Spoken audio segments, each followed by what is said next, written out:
Here is something strange about money that almost nobody talks about honestly. You already know what to do, and you have probably known it for years. Spend less than you earn, save consistently, avoid bad debt.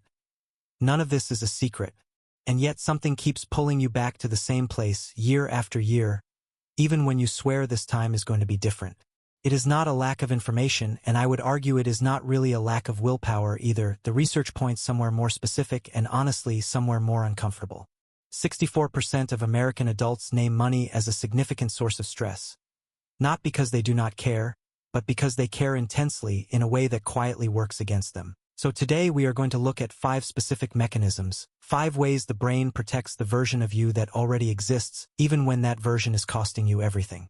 5 mechanisms. Let's get into it. I am Max, and I spend a genuinely unreasonable amount of time thinking about why smart, capable people make the same financial decisions over and over, even when they clearly know better. This channel is built for people who want to understand the machinery underneath the behavior, not just get handed another checklist. So if that is you, subscribe. Now, let's talk about the real reason this keeps happening. Hold on to this idea. Progress feels dangerous when your identity has not caught up, because it is going to reframe everything you think you know about your own behavior. Let's start with the paradox that most financial advice completely ignores. The people who struggle hardest with money are very often not the people who care the least about it. They are frequently the people who care the most, the ones who have quietly tied a piece of their self-worth to the financial outcome itself. Think about how fragile that foundation is. Your sense of being okay as a human being now rises and falls with a number that changes every single day. Researchers call this financially contingent self-worth, when your sense of personal value is staked on how you are doing with money. A 2017 study found that when self-worth is tied to financial success, people report more financial stress, more social comparison, more anxiety, and they respond to money threats more defensively, not more effectively. Read that carefully. The intensity of how much you care can make the behavior worse, because the pressure does not sharpen you, it distorts you. It is the same logic as gripping something fragile too tightly. The grip itself causes the damage. So the first uncomfortable truth is this: your financial problems may not come from not caring enough, they may come from caring in a way that the brain cannot sustain. Progress feels dangerous when your identity has not caught up, and that single idea explains more about your behavior than any budget spreadsheet ever will. 5 mechanisms. Here is the first one.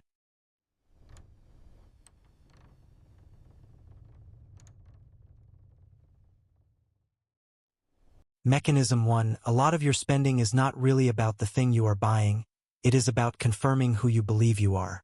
The standard story about overspending is that it is impulse. You saw it, you wanted it, you bought it. And sometimes, sure, that is exactly what happens. But behavioral research has found a quieter pattern underneath. A large portion of purchases are symbolic, a way of signaling identity, claiming group membership, or proving something to yourself. Economists Akerlof and Kranton put identity directly into how we model financial decisions. The argument that people do not only want good outcomes, they want to act in ways that fit who they think they are. Once you understand this, you cannot unsee it. A surprising amount of what people own is quietly doing the job of narrating a story about them, to other people and to themselves. And there is a darker version of this mechanism. Research on compensatory consumption found that when people feel powerless, their willingness to pay increases, specifically for status-linked goods. Think carefully about what that means. The moment you feel behind or small or not in control, that is precisely the moment the expensive thing starts to feel necessary. It is not pleasure you are chasing in that moment. It is proof that you are the kind of person who is doing fine. Here is where it gets concrete. Picture the person who gets a raise and almost immediately the lifestyle expands to match it, the nicer apartment, the car upgrade, the restaurants. Not because they sat down and chose it, but because someone who earns what they now earn is supposed to live a certain way, so the spending becomes pure identity maintenance. The money goes not toward the life they want, but toward the costume of the version of themselves they think they have now become. And the data reflects this gap. In 2024, 37% of adults said their monthly spending had increased from a year earlier, while only 32% said their income had. That gap is not only inflation, and it is not only math. Some of it is the ongoing, invisible cost of constantly proving who you are. The money does not disappear into chaos. It disappears into the maintenance of a self-image that was never consciously chosen in the first place. The uncomfortable question is not, why do I spend too much? It is, who do I think I have to be to feel acceptable right now? Mechanism 1, you spend to confirm who you are, and until the identity shifts, the spending is not irrational, it is doing exactly the job it was assigned to do. Progress feels dangerous when your identity has not caught up. Mechanism 2, and this one is genuinely uncomfortable. Sometimes keeping your finances messy is not a bug, it is quietly doing a job for you. Back in 1978, two psychologists named Berglos and Jones described something they called self-handicapping, and it explains more financial behavior than almost anyone wants to admit. The logic works like this: when future success feels uncertain, when you are not sure you will actually pull it off, people sometimes create an obstacle in advance. If things go wrong, the obstacle takes the blame instead of their ability, the self stays protected, and the identity stays intact. In money, this almost never looks like dramatic, obvious sabotage. It looks like avoidance, not checking the account, not making the plan, keeping everything just vague enough to stay comfortable. Because if you never fully look, you never fully know. And if you never really try, you can never really fail, so the fog itself becomes the protection. And here is the part that is so hard to recognize in yourself. The fog feels like being busy, or being overwhelmed by options, or just not being ready yet. But underneath all of that, it is quietly doing a very specific job, keeping the uncomfortable question from ever getting a real answer. Here is the example that lands for most people. The person who spends 6 months researching exactly how to start investing, and somehow never invests a single dollar. From the outside it looks like laziness or paralysis, but sometimes it is protection, because if they never start, they never have to discover whether they are actually capable of this. An open question cannot deliver a verdict you are afraid of. The research delay is not incompetence. It is a door that stays closed on purpose. And the quiet irony of mechanism 2 is this: the more capable you actually are, the higher the stakes of the verdict, which means the most talented people are sometimes the most avoidant. And I want to be very precise here. This is not me saying you are weak, because procrastination is not a character flaw, and the evidence is very clear on that point. A 2019 study tied financial procrastination directly to low self-efficacy and chronic stress. Not to laziness, not to character, but to the avoidance of feelings that are genuinely difficult to sit with. So the avoidance is doing something real for you. It keeps the question open, and an open question cannot deliver the verdict you are not ready to hear. But here is the cost. While that protection is running, the actual finances sit there, quietly getting worse, which makes the eventual verdict even harder to face. The longer the fog stays, the bigger the eventual reckoning, and that is the hidden price of the protection. Mechanism 3. Let's say you do make progress, real and measurable progress. Here is the thing almost nobody warns you about. Your brain normalizes the new level shockingly fast. The thing that felt like a genuine breakthrough 6 months ago now just feels like a normal Tuesday. It is not ingratitude, it is just how the brain recalibrates its baseline, and it happens whether you want it to or not. Psychologists call this hedonic adaptation. Our emotional response to gains tends to fade over time, though not at identical rates or to the same degree for everyone. A large meta-analysis confirmed that adaptation is real, but also that it is highly variable, which means you cannot predict exactly how fast your own wins will feel ordinary, only that they will. And while you are adapting, something else is moving too. Your comparison point, the standard you measure yourself against, quietly rises alongside you. Research on relative deprivation shows that subjective rank, how far ahead or behind you feel relative to others, matters well beyond the absolute numbers. Feeling behind can drive more spending and more risk-taking even when your situation has objectively improved, because the brain tracks position, not just progress. So you can be objectively climbing and still feel completely flat, because the part of your brain doing the measuring keeps quietly moving the line you are measuring against. Picture the raise that was supposed to change everything. 6 months in, it feels like nothing, not because the money did not help, but because the goalpost moved right alongside you. Now, I have to be precise here, because this is exactly the point where some finance creators go completely off the rails. The adaptation argument does not mean money does not matter. That is just false, and the research makes it clear. A 2023 adversarial collaboration, researchers who disagreed working together, found that for most people, emotional well-being keeps rising with income, so more money genuinely does help. The problem was never the money itself. The problem is when your self-worth is hooked to the number, because then the goalpost has to keep moving and the game has no finish line. Without untangling self-worth from the number, every financial win just resets the baseline. You feel a brief moment of relief, then the cycle starts again, slightly higher.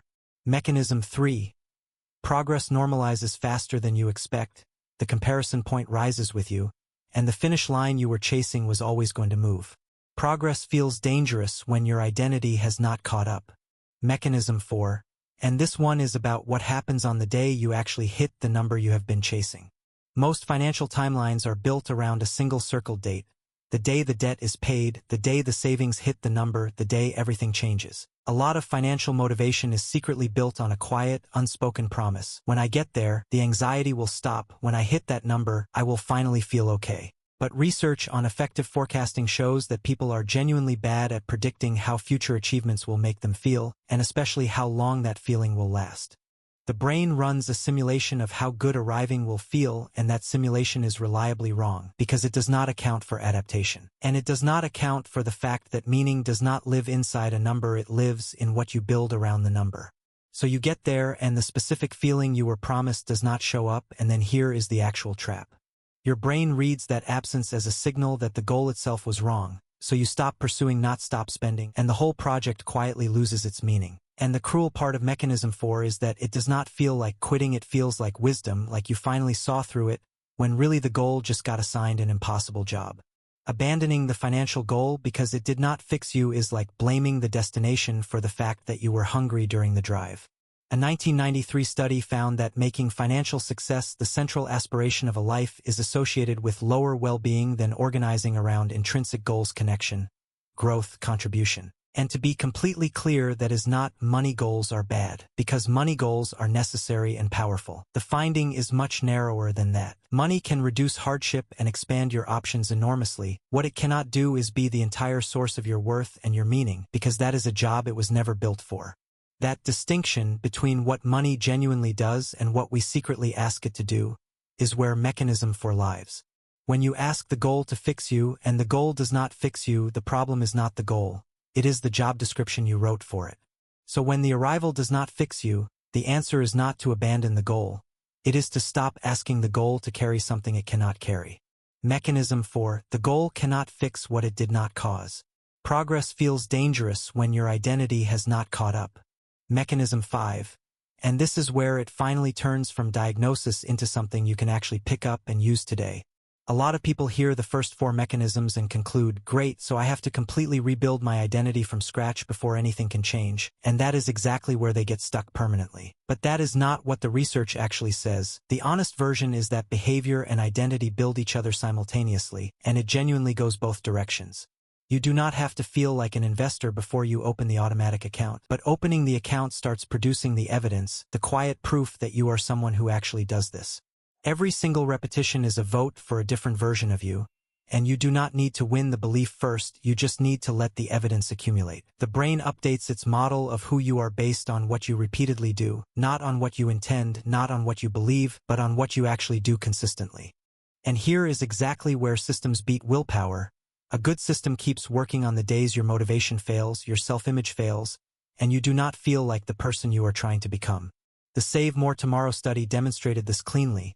People committed in advance to direct part of future raises into savings, and saving rates rose substantially and then stayed there. Notice what that did not require. It did not wait for a complete internal identity transformation first. It changed the environment, the behavior followed, and the identity slowly caught up to the evidence. So here is the real shift. You are not in a fight with your spending habits. You are in a negotiation with a self-concept that reads financial progress as identity risk. And you win that negotiation the same way every single time. You name the mechanism, you change the environment, and you let the new behavior build the new identity. Not motivation, not a fixed personality, not a complete inner overhaul, just a mechanism you can see and a system you can build. The system does not require you to feel ready. It only requires you to set it up once and then let it run while the identity slowly catches up to the evidence. That is Mechanism 5. And it is the only one of the 5 that asks something concrete of you today rather than sometime in the future.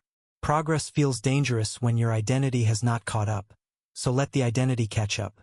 Now I need to stop and be completely honest, because everything I just said comes with a hard limit that I am not going to paper over. Every one of those 5 mechanisms assumes that at least some room for choice exists, and for a large number of people, that room is far smaller than any psychology framework wants to admit. In 2024, 13% of American adults said they could not cover a $400 emergency expense by any means at all. 30% said that if they lost their main income source, they could not cover 3 months of expenses by any means.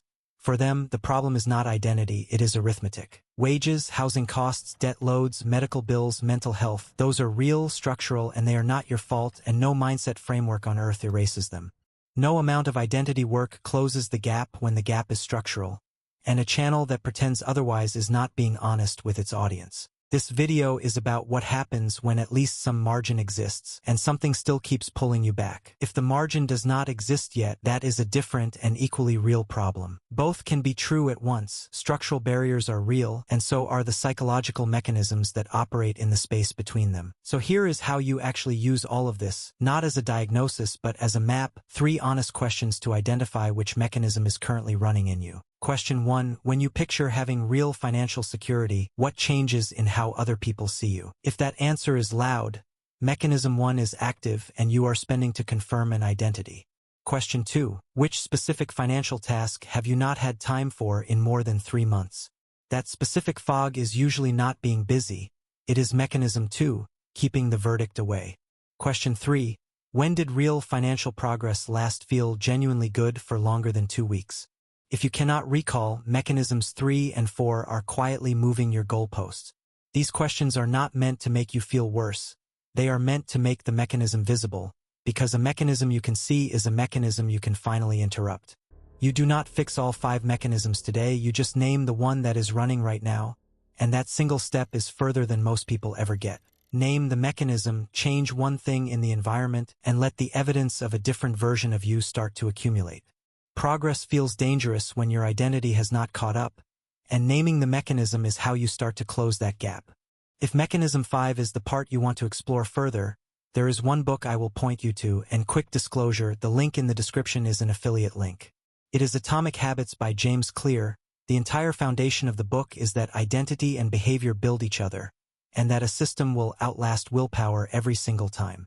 Everything in this video and everything in that book points to the same conclusion.